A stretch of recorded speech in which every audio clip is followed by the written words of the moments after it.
Doodlebud here. We have a bunch of pens and a bunch of ink. Today I'm going to do my favorite pen and ink combinations. These are ones that I always go back to, I love to use. So I got a bunch of them to go through. We're going to do different paper with different writing samples, show you what they look like. So let's just get started. I'll pick a pen and ink combination, talk about it, why I like it, and so forth. Then I'll go to a writing sample. So I have Clairefontaine Flying Spirit. I have this Tomoe River Lockbee insert, and then of course I'll do some Rhodia dot pad as well. So we'll break it up with pen and ink combo writing sample, and then we'll keep on repeating that till I get through all of them. The first combo I got is going to be on my Montblanc 149. This is a combo I've had together for a long time. So my Montblanc 149 and Monteverde's Azure Noir. I don't know what it is, I just like how it looks when it comes out of the nib. This nib is custom ground by yours truly, so it's a fine cursive italic. I just like the look of that ink coming out of this pen. It feels nice, and I think it's just a good pairing. No specific reason other than I like how it looks.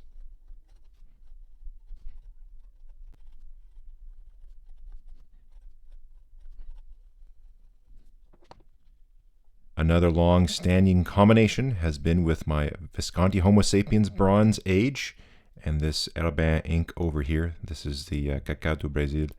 It really nice, just a subtle type of brown, has a bit of a coffee hint to it, but not quite coffee.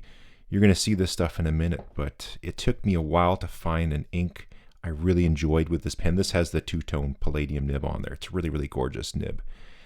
Custom ground by Mark Bacchus. Just this pen is perfection where it was, where it is now compared to where it was.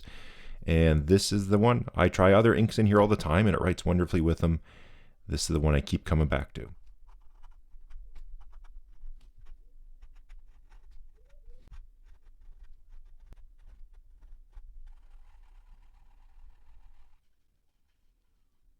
I recently did a video where I ground the nib on this Lamy 2000. It's a fine, and I ground it to a fine Architect. Very happy with it, and the ink that has been in this pen since I've done that, and I really like the combo. I think I'll stick with it for a while. Is just straight up Noodler's Black. It's decent for waterproofness, not perfect. I do have some inks that are better. It's cheap, it's black, it works quite well. I don't have any issues with it, and it just seems like a nice combination with the Lamy 2000. Let's show you what it looks like.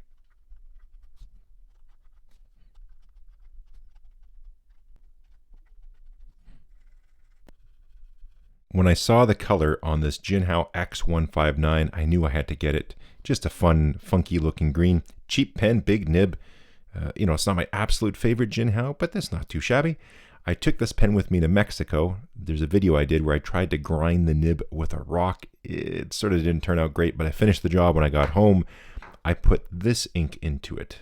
This is the Octopus Fluids Write and Draw ink. This actually makes a really nice line now. So it's a bit of a cursive italic. I think this would be great for signatures, something like that. If you do a signature though, you want something that's quite permanent. This is a great ink for that. Lovely blue. It is higher maintenance. So they even say on the website, I think as soon as you finish using it, you've got to flush out the pen. It's not that extreme, but you do need to clean out your pen a little more regular. I would say, I don't know, every 3-4 weeks or something like that. Flush it out. Even if you're going to refill it again, just flush it out and then refill. If you are frequent with it, it's not that hard to clean. If you leave it for a bit, it's going to clog things up and gum it up a bit. So a little more of a high maintenance ink, but I do really enjoy it. Nice and smooth, and this is a very fun nib on this pen.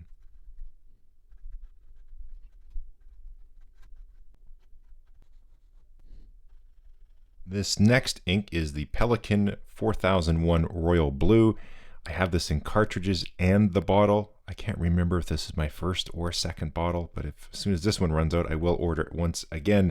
The reason I'm picking this one, it's a nice color. It's not my absolute favorite color, but it's nice. It performs well. I don't have any issues in any pen I've ever put it in. Plus, it cleans up really, really easily.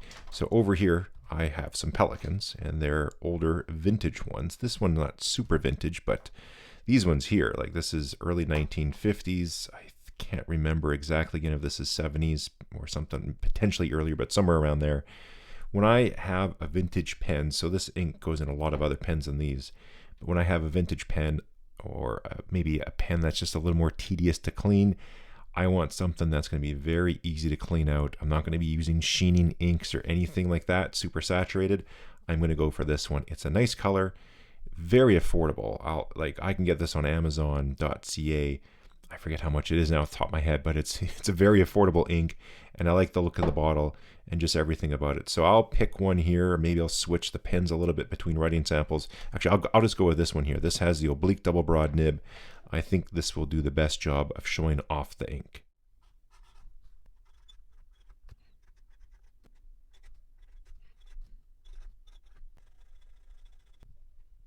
I figure since I was talking about a Pelikan ink, I might as well just jump into another Pelikan pen. This is my Pelikan M1000.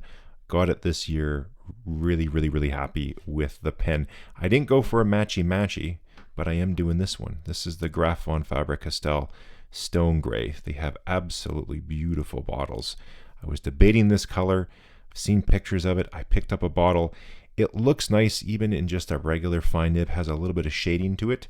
But if you really want to see what it can do, get a pen that's a little bit thicker, a little broader, very wet. This is the pen for that. So this is a medium. This is not a regular medium. It's got a stubbiness to it.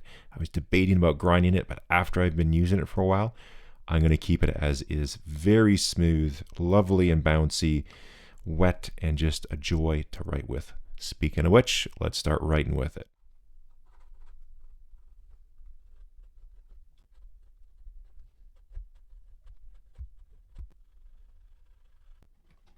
We're just cruising along on to the next one. This happened to come across my desk very recently. Very fortunate to have that happen. This was sent to me by Esterbrook. This is their new Estie lineup. They have the Back to the Land. This is the Quirky Leaf. Cool looking pen. I just love that green. And they have the matching ink as well. This is a really, really nice green. Matches the pen quite well. But even if you didn't have this pen, it's a super cool ink.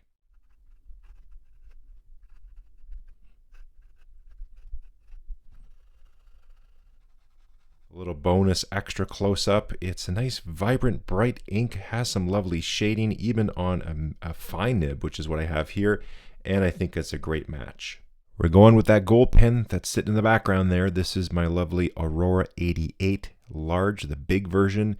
This is one, they don't make it like this anymore. They do have one that has a cap similar to this, but not in the whole body. This is from the 90s. I have videos on all these pens. I'll put links down in the description if you want to see. This also has the long time nib. Now, the one I have in here, I don't have the bottle to show you. I forgot it at my office, but it's by Pure Pens. Again, I'll have links, all this information down below. Pure Pens Coronation Blue. For whatever reason, I don't know. That was actually the first ink I put in there, and everything just seemed right. I have not changed it since. If I flush the pen out, I'm going right back to that ink. I really like that one. I like my blue inks. This is a great looking pen. Let's show you how they go together.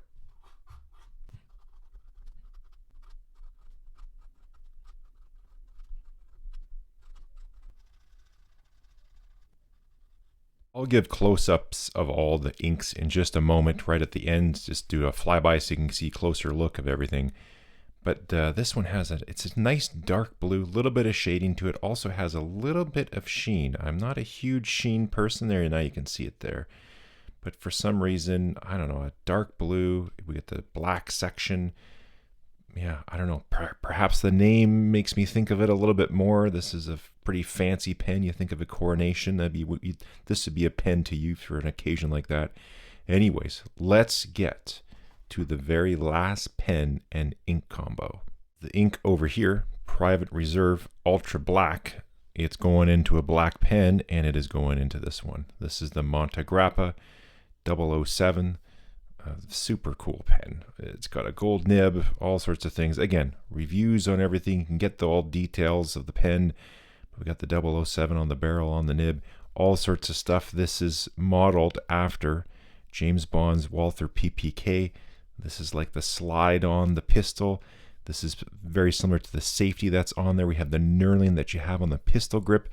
Super cool. And then also the rifling in the barrel at the very end on the end cap finial there too. So super cool pen, lovely nib. This has a stub on it. Actually, it's more like a cursive italic. I really enjoy it. So it's got some decent line variation. and the ultra black and the black pen. I think it looks really nice. Let's show you how nice.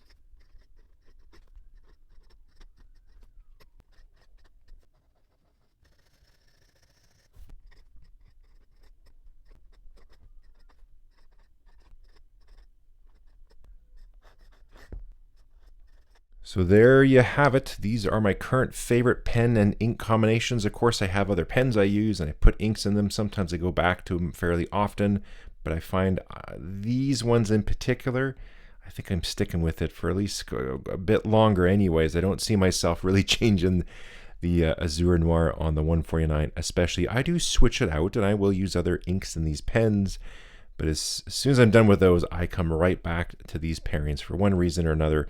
These are the ones. I'll finish off with some close-ups on the different paper.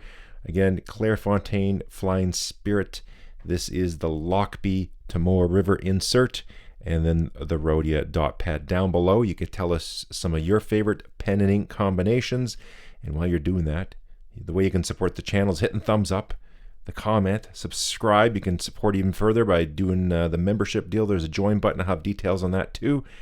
Anyways, that was quite a few. There's one thing in the back I didn't mention. It's not an ink, and it's this old smoky bottle, Moonshine. There's not Moonshine in here, but this is my homegrown pen wash. This is something you want to have available. I show you how to make it. I have a separate video on that. I do it by the jug. I get the big, like 1 gallon jug of distilled water, make up the pen wash, costs next to nothing, and I keep a couple of these little bottles handy with my other inks and stuff like that as well. So if you saw this in the back, wondered what that is, pen wash homegrown version, I have a video on that as well.